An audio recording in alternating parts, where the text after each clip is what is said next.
cos a plus b समान cos a गुणन cos b minus sin a गुणन sin b।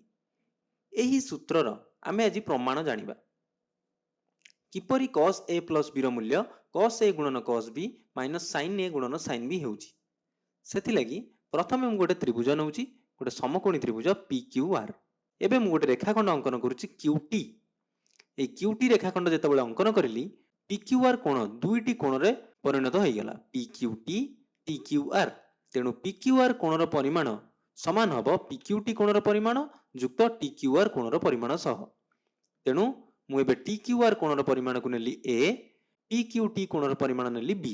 ତେଣୁ TQR କୋଣର ପରିମାଣ ହେବ A plus B। ତେଣୁ ଏବେ ମୁଁ ଏଇ Q କୋଣର ଯଦି cos ବାହାର କରିବି, ମୁଁ ବାହାର କରିପାରିବି cos A plus B। ବୁଝିପାରିଲ? ଏବେ ଆମେ ଏହି ସୂତ୍ର ପ୍ରମାଣ କରିବା ଲାଗି କିଛି ଅଙ୍କନ କରିବାକୁ ପଡ଼ିବ। ପ୍ରଥମେ QR କୁ R ଦିଗରେ ବଢ଼ାଗଲା, ତେଣୁ QR କୁ R ଦିଗରେ ବଢ଼େଇଲି। QT କୁ T ଦିଗରେ ବଢ଼ାଗଲା, QT କୁ T ଦିଗରେ ବଢ଼େଇଲି। PS ଲମ୍ବ QS, P ବିନ୍ଦୁରୁ QS ପ୍ରତି ଲମ୍ବ ଅଙ୍କନ କରିଲି। SU ଲମ୍ବ RU, S ବିନ୍ଦୁରୁ RU ପ୍ରତି ଲମ୍ବ ଅଙ୍କନ କରିଲି।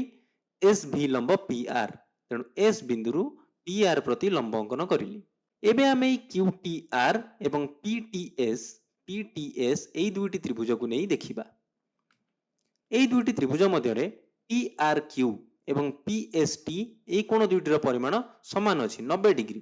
ତେଣୁ ମୁଁ ଏଠାରେ ଲେଖିଲି ସମାନ ଅଛି। ଏବେ QTR এইটি ଦେଖ, QTR এই কোণ ଏବଂ PTS এই কোণ ଦ୍ୱୟ ପରସ୍ପର ପ୍ରତିପ କୋଣ ଏବଂ ପରସ୍ପର ପ୍ରତିପ କୋଣ ବି ସମାନ ଥାଏ। ତେଣୁ ମୁଁ ଲେଖିଲି QTR କୋଣର ପରିମାଣ ସମାନ PTS କୋଣର ପରିମାଣ ସହ। ଏବେ QTR ତ୍ରିଭୁଜର ଦୁଇଟି କୋଣର ପରିମାଣ PTS ତ୍ରିଭୁଜରେ ଦୁଇଟି କୋଣର ପରିମାଣ ସହ ସମାନ ଯଦି ହେଉଛି, ତେବେ QTR ତ୍ରିଭୁଜର ଆଉ ଗୋଟେ କୋଣର ପରିମାଣ PTS ତ୍ରିଭୁଜର ଆଉ ଗୋଟେ କୋଣର ପରିମାଣ ସହ ବି ସମାନ ହେବ। ତେଣୁ TQR କୋଣର ପରିମାଣ ଅର୍ଥାତ୍ Q କୋଣର ପରିମାଣ ସମାନ ହେବ SPT କୋଣର ପରିମାଣ ସହ। ଏବେ TQR କୋଣର ପରିମାଣ ଆମେ ଜାଣିଛେ A, ଆମେ ନେଇଥିଲେ A।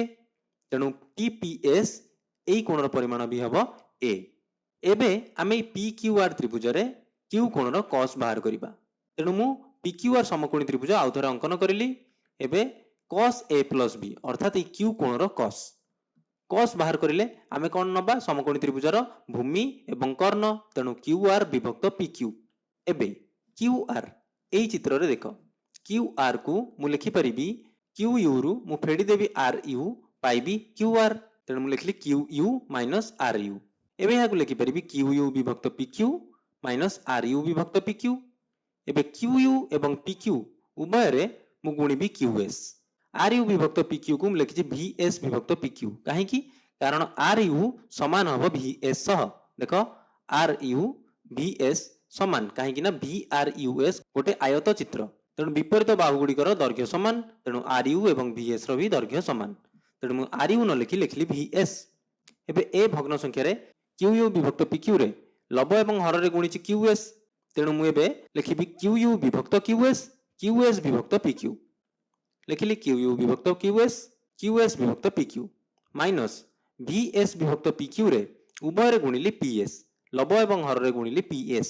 ଏବେ ମୁଁ ଲେଖିବି VS ବିଭକ୍ତ PS ଗୁଣନ PS ବିଭକ୍ତ PQ। QU ବିଭକ୍ତ QS, ଦେଖ QU ଏବଂ QS କେଉଁ ସମକୋଣୀ ତ୍ରିଭୁଜରେ ଅଛି? QU QS QSU এই সমকোণী ত্রিভুজରେ ଅଛି। ତେଣୁ ପ୍ରଥମେ ମୁଁ ସେ ସମକୋଣୀ ତ୍ରିଭୁଜ ଅଙ୍କନ କରିଲି। এই ସମକୋଣୀ ତ୍ରିଭୁଜରେ ଦେଖ এই Q କୋଣ ଅନୁଯାୟୀ QS ହେଉଛି କର୍ଣ୍ଣ ଏବଂ QU ହେଉଛି ଭୂମି। ତେଣୁ এই କୋଣର ଯଦି ଆମେ cos ଲେଖିବା cos A, ତେଣୁ ମୁଁ ଲେଖିଲି QUS ସମକୋଣୀ ତ୍ରିଭୁଜରେ cos A এই କୋଣର cos କେତେ ହେବ? ଭୂମି ବିଭକ୍ତ ଉଚ୍ଚତା QU ବିଭକ୍ତ QS। ତେଣୁ QU ବିଭକ୍ତ QS ନ ଲେଖି ମୁଁ ଲେଖିବି cos A ଗୁଣନ ଏବେ QS ଏବଂ PQ କେଉଁ ସମକୋଣୀ ତ୍ରିଭୁଜରେ ଅଛି? QS PQ। ତେଣୁ PQS এই ସମକୋଣୀ ତ୍ରିଭୁଜରେ ଅଛି। ଦେଖିପାରୁଥିବ PQS।